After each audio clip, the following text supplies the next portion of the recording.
Hello, and welcome again to Living English. Today, we're looking at the words should and ought to, and at persuading. In our last episode of Sisters and Brothers, David told his story, why he didn't contact his parents or Anne for so long. Now Anne has found him, he has to work out what to do next.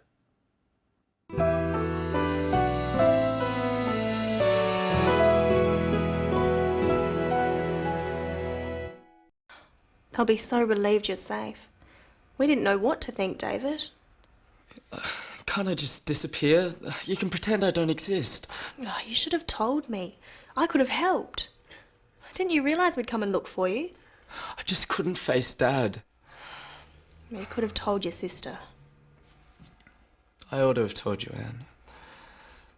I should have trusted you. I'm so sorry.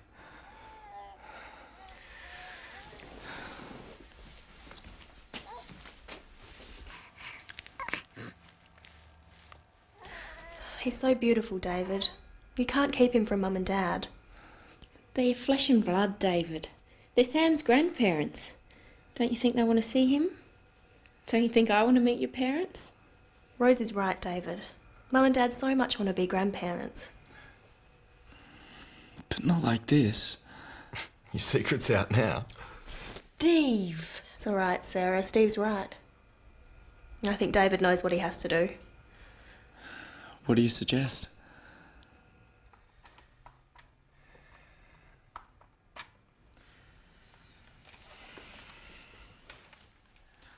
Hello, Mum. It's me, David. Yeah, I'm okay. I'm alright. Yep. Anne found me. Yeah, I'm working. Look, I'm so sorry that I didn't call you. Can you forgive me? Yeah. Okay, alright. I love you too.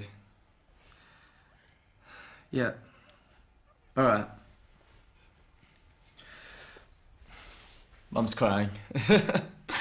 She's gone to get Dad. He's gonna be so angry.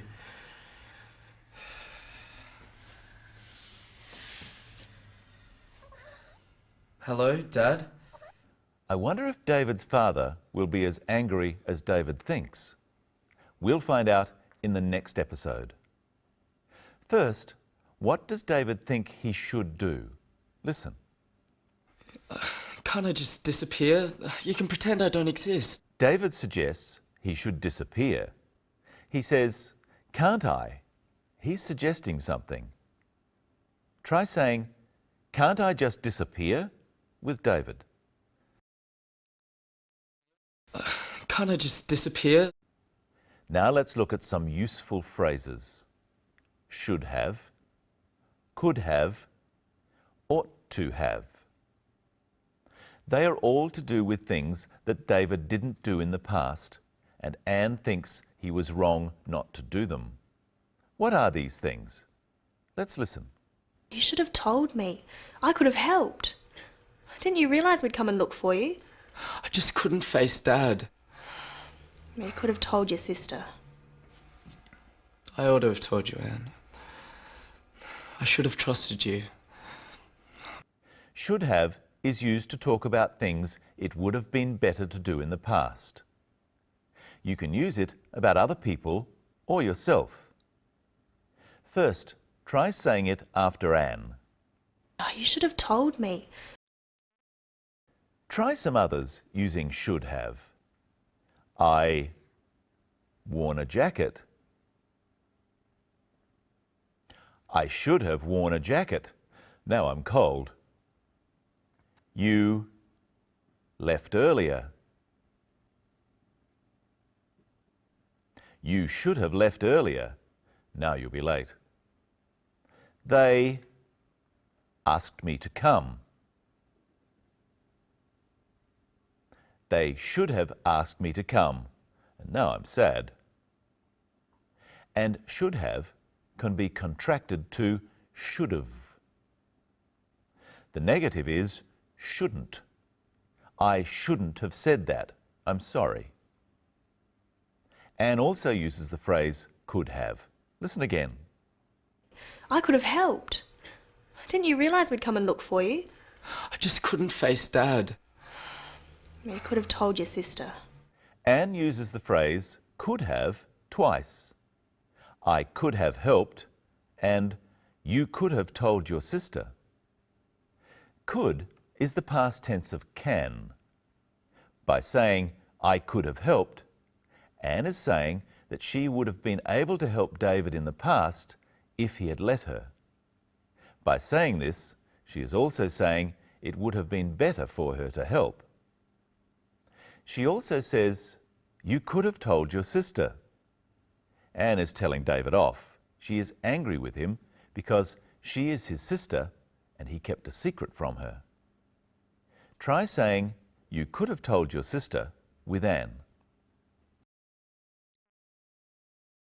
You could have told your sister. The final way of talking about things not done in the past is ought to. Listen to David use this phrase. I ought to have told you, Anne. I should have trusted you. I'm so sorry. David says, I ought to have told you. Ought to has a very similar meaning to should have. If you ought to do something, it is the right thing to do. You ought to give that money back. You stole it. David ought to have told his sister because she is his sister and he should have trusted her. Try saying ought to in these phrases. You tell the truth. You ought to tell the truth. She win. She ought to win because she's the best. But notice that we say, I ought to have, not just I ought have. The negative is ought not or oughtn't. Excuse me, Yes? don't you think you should introduce me? You're right. I ought to have introduced you before. I should have told the viewers who you are. Now, this is Michelle Croden. Hello, Michelle. Hello, Brenton. And hello, viewers. What else are we looking at today? We're looking at persuading. What is persuading? To persuade someone is to convince them about something, to get them to agree with you. In the story, Rose and Anne agree with each other that David should go and see his parents and take his son Sam with him. But David isn't so sure. Let's look at how Anne and Rose persuade David to change his mind. How many reasons can you hear why David should go? He's so beautiful, David. You can't keep him from Mum and Dad. They're your flesh and blood, David. They're Sam's grandparents. Don't you think they want to see him? Don't you think I want to meet your parents? Rose is right, David. Mum and Dad so much want to be grandparents. But not like this. Your secret's out now. What was Anne's reason why David should go home? She thought her parents would want to see their grandson. Let's look at what she says. He's so beautiful, David. You can't keep him from Mum and Dad. She says, you can't keep him from Mum and Dad. You can't or cannot stop Mum and Dad from seeing him. Is she right? When Anne says you can't, she's not saying that it is impossible for David to stop his parents from seeing Sam. She is saying strongly that it would be wrong. Look at Brenton and persuade him that what he is doing is wrong by saying, you can't. You can't read a book while we're presenting Living English. You can't leave yet. We haven't finished. You can't sit there. It's too far back. Now, let's look at Rose's reasons for David going home. They're your flesh and blood, David. They're Sam's grandparents. Don't you think they want to see him? Don't you think I want to meet your parents? Rose said, they're your flesh and blood. That doesn't sound very nice. What does it mean? Saying someone is your flesh and blood just means that they are your blood relatives. They are related to you directly. So your parents and your children are your blood relatives. But your wife or husband aren't. And your wife or husband's family aren't either. What other reasons does she give? She says they're Sam's grandparents. So David's parents are blood relatives to David's son, Sam, too. And finally, she says, don't you think I want to meet your parents? The expression, don't you think, is another way of persuading someone to your point of view. This time, help me persuade Michelle she is doing the wrong thing using don't you think. Should pay attention. Don't you think you should pay attention? Being rude. Don't you think you're being rude? Should put that mirror down. Don't you think you should put that mirror down?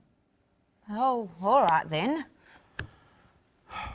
Let's look at the most persuasive argument of all. Persuasive is the adjective from the verb persuade. Your secret's out now. Steve! Steve says, your secret's out now. A secret is something you don't want someone else to know. But now David has been found, so his secret isn't a secret anymore. Finally today, let's look at two uses of a small word, so. Listen and see if you can hear them. Look, I'm so sorry that I didn't call you. Can you forgive me? He's gonna be so angry. So, used like this, is just another way of saying very. It's a bit stronger than very. I'm so sorry. I'm very sorry. By saying he's so sorry, David is telling his mother he is really, really sorry. And he says, Dad is going to be so angry. He thinks his father is going to be really, really angry. And I'm so sorry to say we have to go.